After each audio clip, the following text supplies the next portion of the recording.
Praise the lord. దేవుని నామానికి మహిమ కలుగును గాక. ప్రియ దేవుని బిడ్డలారా, ఈరోజు ప్రభువుతో మనము కలిసి నడవటం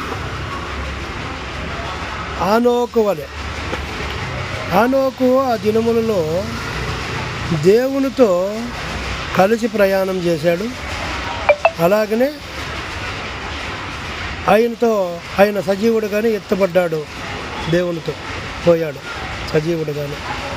ఆయన కాని రాకుండా పోయినాడు, ఎత్తబడ్డట్టుగా. మనం ఏలియా ఎలాగైతే అగ్ని రథములపై పోయాడో ఆరోహణమై, అలాగనే ఆనాడు ఆనోకు కూడా దేవునితో అలాగనే పోయినాడు.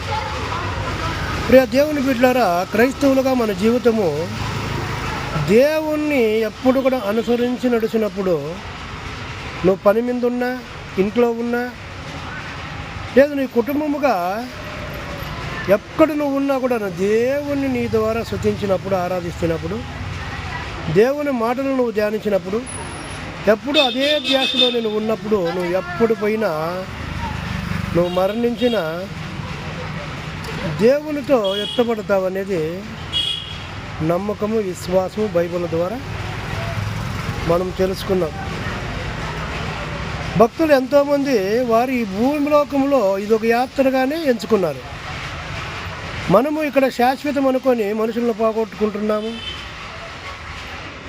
ఎంతో ఆత్మీయతలో పడిపోతున్నాము. ఇదే శాశ్వతం అన్నట్టుగా ప్రభువుకు లోబడుకోకుండా కొన్నిసార్లు నేను ఎక్కడ పోయినా పర్వాలేదు కానీ నా పద్ధతి, నా ప్రవర్తన మారదు అని గట్టిగా అటంతో మనము అజ్ఞానంలో ఉంటూ నేనేమైపోయినా పర్వాలేదు కానీ నా పద్ధతిని మార్చుకోను అనే విధంగా ఉన్నాం. దేవుని బిడ్డలారా, మన పద్ధతి మార్చుకోవాలి. ప్రభునందు మనం ఎప్పుడైతే ఉంటామో యేసుక్రీస్తుల వారి యొక్క సారూప్యత మనకు వస్తుంది. ప్రభువును అనుసరించి నడిచేటప్పుడు ఆ సారూప్యతలోకి మనం పోతాం. ప్రియ దేవుని బిడ్డలారా, ఈ లోకంలో ఏమీ లేదు, ఒకరోజు విడిచిపోవాల్సిందే.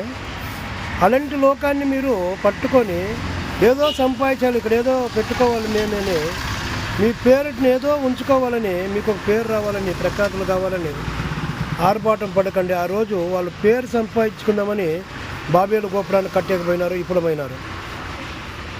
అలాంటి పరిస్థితులు కూడా మీరు వెళ్ళుకోకుండా, మీరు ఈ లోకం శాశ్వతం కాదని బ్రతకండి, ప్రభువే ఆరాధ్యమే శాశ్వతం అని